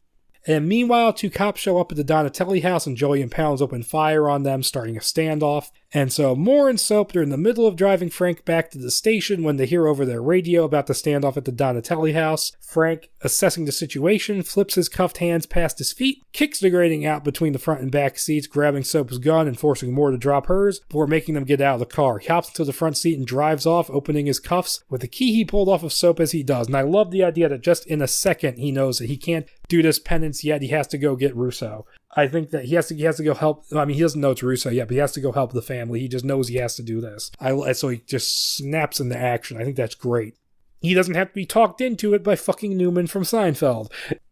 Jigsaw and LBJ, they exit the house holding Angela and Grace hostage. They get into two cars, Jigsaw, LBJ, and Grace in one, Joey, Pounds, and Angela in another, and threaten to kill them if the police pursue. Frank, arriving on the scene in Soap's police car, sees the two cars driving off and radios the police commander at the scene for a description, posing as Soap. And so Moore and Soap hear this on their radio, and they realize where he's at, and they're wondering why is he there, what's he doing at their house. And so Frank pursues the cars, eventually switching to a yellow VW that he requisitions from a pissed off teenage girl, which is pretty funny. So he takes his war journal with him. He follows them until they stop, and then Jigsaw passes Grace over to the other car, saying he's going to go hire the army he needs, and so Frank pursues the car with the hostages, eventually catching up to them as they get stuck in traffic on the Queensboro Bridge. And it was mentioned earlier as he passes over the bridge into Queens that the other side is kind of packed up because of a car accident. And so he drops down to the lower deck and gets closer by stealing a motorbike and riding it on the footpath, and then he climbs back up to the top deck. And so he grabs Joey from a toll booth as they stop there, and I'm like, what happened to the guy who's actually supposed to be taking the toll? Please tell me Frank didn't kill him. But he just grabs him, yanks him out of the car, and then shoots Pounds, just making his brains blow up all over the side of the window, which is cool. And Frank gets in the car, shoving Pounds' body out, and then runs over Joey, killing him. He hits the hood, hits the windshield, he falls off, and then Frank runs him over, and his head gets crushed by the wheels as it's described. Really gruesome stuff. I love throwing that detail in here. Punisher should be a little bit gruesome, at least. And so Soap and Moore, they arrive at the Donatelli house where they hear about the killings on the bridge, and we then see Frank leading Angela and Grace to a subway hideout, saying he's keeping them there temporarily. He lets Grace play with his dead son's stuffed rabbit, and then gives Angela the war journal to read. Back at police headquarters, Moore and Soap run through the Punisher's files again and realize that he killed Nick and turned himself in out of guilt. Back at the hideout, Angela now knows that Frank has killed Nick and is out of options other than trusting him. I like how this script doesn't. I like how she doesn't know what went down until it's too late and she has no choice but to trust Frank. Mainly because in the movie, the scene where he goes to drop the money off and she pulls a gun on him, I think is really awkward. And just the fact that it takes place on the front porch is just a little too... It doesn't quite work for me the way it does, especially the not very good child actress in the movie going like, "You're standing in my light," as she's drawing in her sketchbook. I'm not overly fond of that. Sorry, I got distracted by an email.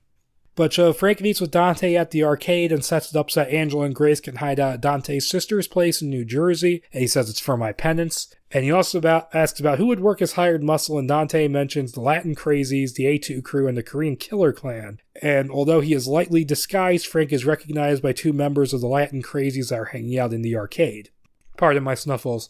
While this is going on, Jigsaw meets with Alistair and solidifies the deal. Frank attacks a group of Latin crazies in a Spanish Harlem alley, killing or maiming most of them. In fact, he burns one on a grill, he shoots one in the crotch. He fucks these people up, and he tortures the last man standing by breaking his arms with a dumpster lid until he gives away the location of their leader, Carlos Espina. And then he piles the gangbangers in the dumpster, both alive and dead, and sets them on fire, and it says, "He is back." holy crap, that is fucked up and badass at the same time. This Punisher does not fuck around. And so, back at Police Plaza, Moore and Soap get word of Frank's activities and head out to intercept him. And so Frank visits Despina at his girlfriend's apartment and interrogates him, pinning him to the wall. He shoves something into the wall and then pins it, breaks, it's like a knife, he breaks it off and then shoves his back into it and pins him right there to the wall. Basically crucifies him. And so he tells Frank that after some interrogation that Jigsaw has partnered with the A2 crew for a job on the docks, bringing something in, but he doesn't know what. So Frank then shoots him dead. And so Moore and Soap, they catch up to Frank outside the apartment, and Moore holds him at gunpoint until they're interrupted by a group of Latin crazies opening fire, and Soap freezes and Moore freezes in the line of fire, and Soap is too scared to help, so Frank pushes her out of the way and saves her. And he shoots out a hot water tank and just scalds the bangers with it and gets away. That is a cool scene. He scalds them and then runs around and shoots them all and gets away. That is, ugh. I just love the action in this script. It's so good. Frank takes Angela and Grace to the arcade to meet with Dante. He bonds with the girl a little bit over skee-ball. I mean, damn, that takes me back to being a little kid going to Ocean City, Maryland, playing skee-ball on the boardwalk. Skee-ball's fun. And I get an extra little chuckle out of that scene in Deadpool because I love skee-ball. But he also questions Angela about the weapons deal, but Nick didn't talk to her about his work. And so Frank, he breaks into a Port Authority office to gather information about the shipment, but he doesn't know what he's looking for. So he calls up Moore and Soap who tells them that the shipment is a biological weapon, and Moore tells Russo that Russo was tight-lipped about the deal, but they knew it involved the Russians. Frank narrows down the records and determines that the shipment is coming in at Pier 72 at 3 a.m. the next morning. He then gets caught by a security guard, but it turns out he's a fan and is merely upset about him breaking the window because that's going to get taken out of his paycheck. I like that. That was an amusing little scene that there's a big Punisher fan he runs into. I think that's kind of cool. And so Moore and Soap, they put the pieces together themselves, figuring out that Russo was the John Doe fished out of the glass, as well as the location of the weapons deal. Meanwhile, the weapons deal is going down, and Frank is watching through a sniper scope. And a Russian crate marked perishable is taken off the ship. And then Parr introduces his buyer, a Middle Eastern man. Frank snipes the buyer, but Jigsaw, LBJ, and Parr get inside the building before he can get them. And so he takes out a number of bangers with an M60 machine gun. And then he pins the trigger down so it's still firing them because he's inside of an empty shipping container. And they wait for it to run out of bullets. And then they run to the container to get them, but it turns out he's locked them in.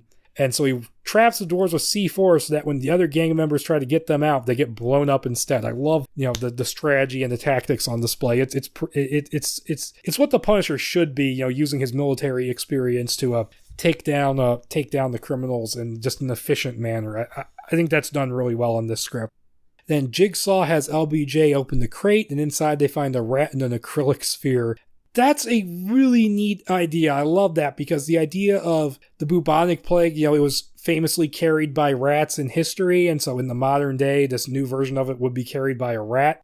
That's a very interesting, very intriguing concept to me. And there's this funny line where Jigsaw's like, you spent millions of dollars on a fucking habit rail? It's this specially designed, environmental sphere with, food and water and stuff like that. It's pretty funny. Okay, so they open the thing and they find the rat inside, and then Jigsaw just decides, fuck it, and he kills Parr with his glass shard knuckle dusters, and then he doses LBJ with angel dust, which LBJ thinks it's just like cocaine or something, to take on Frank, and so Frank comes after Jigsaw, but uses the rat as a shield long enough for LBJ to attack and cover his escape. Now, I like this idea. I like how this relationship is written because you think it's going to be this sweet brotherly relationship, but Jigsaw only cares about Jigsaw. Billy only cares about Billy. LBJ cares a lot about Jigsaw, but it's a very one-sided street, so he just drugs his brother and just leaves him there to cover his escape. That shows how little of a shit he gives, and I like that take on it. But so there's just this huge knockdown, drag-out fight. They fight for a while. LBJ dominates for a bit and starts strangling Frank before Frank throws sand in LBJ's eyes, gaining the upper hand. And then there's this huge fight, but LBJ hears sirens and notices Jigsaw is gone and flees the scene. Now, I like this. I like this idea of LBJ just being the big physical threat instead of the crazy guy who's crazy and then spouts trivia facts for no reason. I like how this is done. I like the idea of LBJ being this big, huge guy. And if you go back and look at forum threads and stuff that were following the development of this movie, there was a There's an article linked where it was like a UFC fighter wanted to be Looney Bin Jim. And it's one of those things where if you see the movie, you're like, I don't get it. But you read the script and it's like, oh, interesting. But so he hears police sirens and notices Jigsaw is gone and then flees the scene. And so they both jump into the river as the police arrive, with LBJ heading back towards the shore and Frank swimming further out, thinking the police can handle this guy. And so Moore and Soap arrive on the scene along with uniformed officers as backup and split the party to look for their targets. Soap and his men see LBJ climbing back up to the shore and pursue him, while some of Moore's men see Frank swimming and let him get away. So Soap and the 3 cops, they follow LBJ to a pedestrian underpass beneath a highway. I think they say what the expressway is called, but I can't quite remember what it was. It is an actual landmark, though, in New York. And so Soap sends 2 men over the highway to cut off LBJ in case he tries to double back, while he and another follow through the tunnel. They get attacked by LBJ, who crushes the other cop's skull, letting out a scream that Moore and her men notice, getting them to run to Soap's assistance. They arrive and begin restraining LBJ, but when Moore refers to his brother as an asshole, he goes into a rage, snatching a gun from one of the cops and firing at her, only for Soap to take the bullet for her and die in her arms. Like, they had a nice scene earlier where he said, hey, I froze up, I couldn't see you, and then she says, oh, forget about that hero bullshit, and he kind of throws that line back at her here. That was a nice little bonding scene between the 2 characters, and so this moment really does come as a shock that Soap gets shot and killed and dies horribly, because normally he's just a joke character you're not supposed to give a shit about, but here they set him up as a fairly decent guy and then kill him off. And it is honestly kind of heartbreaking when that happens, but LBJ gets shot in the gut several times and then is taken into custody. And so we get a scene where Frank's catching up with Dante in New Jersey, see how Angela and Grace are doing. Everything seems fine, but a pizza delivery guy turns out to be one of the Latin crazies who recognized Frank earlier, and he makes a phone call saying he's found the wife and kid. We also see a headline saying that LBJ has been declared insane and is set to be transferred back to Bellevue. And so Moore cleans out Soap's desks and finds a message from Frank on his phone explaining about the rat and what the CDC needs to be told. And so Moore goes to Nick and Soap's graves apologizing, and we see that she is now armed to the teeth. She's kind of making that step to becoming, like Frank. And so then she stops by the correctional facility that LBJ is getting transferred out of. He's in the back of a van. And she asks the NYC sheriffs who are prepping the van to let her have some time alone with him. And she's just about to kill LBJ when Frank arrives on the scene, telling her that she doesn't want to be like him. And so Moore breaks down crying and Frank comforts her, and it's a really nice bonding moment between these characters. And so they step out of the van and talk, followed by a kiss, which is very awkward the way it's described, which is all seen by Jigsaw and 2 of his new Latin crazies goons, because he's now hooked up with that gang. And so he tells them to follow Moore instead of Frank, who drives away with LBJ and the van. So Frank later calls up Jigsaw, offering a trade, LBJ for the rat, and Jigsaw seemingly accepts the deal and names the location, St. Andrew's Hospital in Harlem, and he's having his head shaved for some reason in this scene, which is bizarre. Okay, so we move into the big finale. Frank takes LBJ to the hospital, which is abandoned and in the process of demolition. This is a really cool sort of idea of a setting for a finale. You don't see a whole lot of abandoned hospitals outside of horror movies. And he meets with Jigsaw and 2 of the LK bangers, as they're called, in the maternity ward, which has a hole in the wall exposing the room to the rain, which was made by a wrecking ball. Frank tries to trade LBJ for the rat, but then Jigsaw has his men pull out Moore, whom they've kidnapped for leverage, and he gets them to untie her, and when Jigsaw still refuses to hand over the rat, Frank shoots her in the chest to show Jigsaw he means business, and then shoots the 2 bangers. And that's when Jigsaw signals their leader, the Loco Banger, to bring in more men, along with Angela and Grace, who are strapped to a gurney. That is a holy shit moment, because while you may be figuring that that's a setup based on how awkward the kiss was, it's still like kind of a whoa moment when Frank shoots an innocent like that. Like, holy shit. And so as Jigsaw threatens to let the rat loose, because he wants to destroy everything the Punisher cares about. Cop, those people, this whole city, and then Moore gets up, still alive, and takes the 2 guns from the dead bangers, pointing them at Jigsaw. Now, it says that she's covered in blood. I'm not sure where that blood came from, but Frank explains that he knew Jigsaw wouldn't trade LBJ after seeing him leave him behind once before, so he did the kiss thing on purpose to set this deception up, and that the first bullet in his .357 Magnum, which is what he's using, was a blank. Also, by the way, he's in full Punisher garb at this point. And so Jigsaw grabs the rat ball and shoves the gurney towards the hole in the wall, and Moore shoots at him, but LBJ catches the bullets. But Frank and Moore, they're forced to save Angela and Grace as the bad guys run for the fire exit, and so they struggle. And this is actually a pretty intense little moment where the concrete's all slippery from the rain, and the gurney is slipping and sliding towards the edge, and Frank has to actually hold it as it's dangling, and Moore has to hold on to him. Like, it's a really, like, intense moment, but they do get them safely inside. Then Frank tells Moore to call Dante and get the two of them out of there, and she offers him her gun since he's out of ammo because he was shooting during that earlier scene, but he lets her keep it to protect them. She kisses him for real this time and escorts the Donatellis out of the building as Frank goes after Jigsaw. I did not need this to turn into a legit love story. I was fine with it being a setup. This is just random that this happens to make what happens later have more weight, and I just don't buy into it. Frank, seeing that the stairs going down are broken, heads to the roof where he kills the two remaining bangers with combat knives to the ears. In fact, he actually he's like lurking above them, and one of them walks under and goes, "Hey, at least the rain stops." Then looks up and Frank gets framed by lightning as he just swings down the knives and goes doosh into their heads. That would have been a very cool moment. He goes after Jigsaw, who sends the Loco Banger to the parking deck with the rat. The idea is he's going to meet with more of his men. And then LBJ follows him. That's basically what happens. And then what follows is yet another knockdown drag-out fight on the roof between Frank and Jigsaw, who's using his glass knuckle dusters. Jigsaw slices Frank with the glass, who then hits him on the head with a piece of rebar and punches him so hard that his face starts splitting at the scars, which just sounds, incredibly painful. In fact, this happens twice. And they eventually tumble over onto an adjacent rooftop with a neon Nike billboard, which was set up earlier. And they're on like the little walkway underneath the billboard, so this is kind of turning into Highlander at this point. And they're above a huge air conditioning unit with a giant fan, so you know what's going to happen here. And so outside on the street, Dante arrives and Moore hands the Donatellis over to him and then heads back to the hospital to help Frank. Back on the roof, Jigsaw recovers from the fall first and goes to kill Frank, whose Punisher vest has gotten snagged on wooden splinters, but he manages to roll away just in time, and one of the dusters gets caught in the wood. Jigsaw, he manages to get the vest off, too.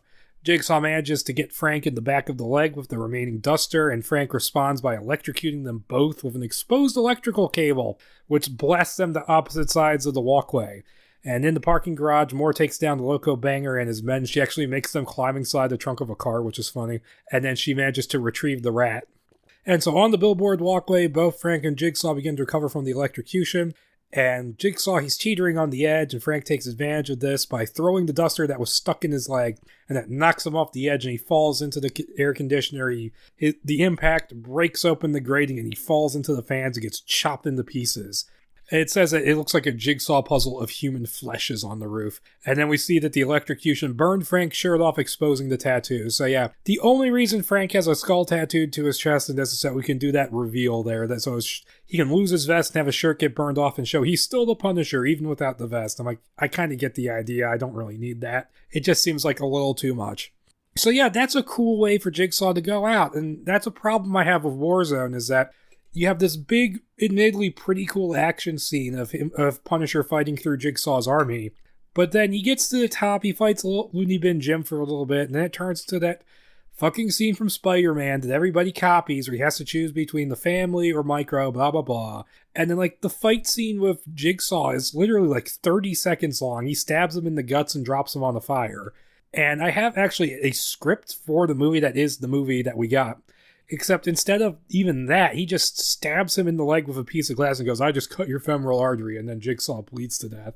This is a much better finale, a much better fight scene between the characters. And yeah, admittedly, Punisher Season 2 does not have a big fight scene between them, but what they did was actually kind of fitting, so I didn't mind that. I'm not giving it away. It was honestly kind of badass how Frank handles that in the Netflix series. But, okay, we see LBJ following Moore through the hospital, wanting the rat. And so Moore and Frank reunite just as LBJ shoots her in the rat ball, splattering its blood in her face. And she immediately isolates herself because they're in the ER inside a quarantine cubicle. And Frank goes after LBJ, just knocking him down. And he takes him to an open elevator shaft, holds his head through it, and then shoots the elevator, making it fall and then take off his head. Like, holy crap. He just Resident Evil 1'd that guy, the movie. And so he goes to Moore, who knows she's doomed, and then asks him to call the CDC so they can come take care of the problem, because they'll know what to do. And they put their hands to the glass like Wrath of Khan, and he stays with her until she dies. Funny how that's the second episode in a row where I've talked about the script, which reminded me of Wrath of Khan in the ending. So yeah, I think this was a coincidence, though. I think the that one Hulk script was just totally aping Wrath of Khan. But yeah, that is a nice sad moment. But you know what it doesn't need to make it sad? It doesn't need for them to be a potential item to me. It doesn't need that. Just doesn't. And so, okay, days later, a mostly healed Frank, who by the way was pretty fucked up by that fight. Like, he was very badly injured. Frank takes Grace and Angela to Dante's arcade, where he's thrown her a surprise late birthday party, connecting back to that other part. And so Dante congratulates Frank on doing some good, and Frank goes to leave, and Angela stops to talk to him, saying that he shouldn't hold himself responsible. She tells him that she shoulders a part of the guilt because she thinks Nick took all those undercover jobs because there was tension in the marriage, and she thought it was easier with just her and the kid. And so she deserves some blame. Russo does. Everybody does. You know, you can't blame yourself. Don't hobble yourself because of your guilt. But he almost like he can't accept the forgiveness. She says she forgives him. And it's almost like he can't accept it, so he leaves. But then we see him in his subway layer, and Raph is still going, what the fuck are you doing in there? And then he locks the footlocker with the items of his past in it for good, and then heads back out to work. And that's, yeah, and honestly, really solid script. There's some things I'm not real sure about. Like, the tattoo is dumb. The love story doesn't need to be tacked on to the last 5 pages. And it could maybe be tightened up in a few places here and there, but overall I do really enjoy the script. I think it would have been a good sequel, and better than the movie we got, because at least it's for the most part tonally consistent. So yeah, I enjoyed that, and that's going to be the last Punisher episode, because there really isn't any more Punisher scripts out there to talk about. But yeah, I think Kurt Sutter did a good job with this script. I think Hensleigh did a pretty good job with his. So yeah, guys, I guess I did enjoy reading these scripts, and I think they are pretty good for the most part. So yeah. You know, remember, guys, once again, check us out on Facebook, Tumblr, and Twitter, and Blogger. And we're on Stitcher Radio and iTunes. If you leave an iTunes review, I will read it out on the show, so please do that. Please rate us whatever you feel we deserve. And until next time, guys, bye.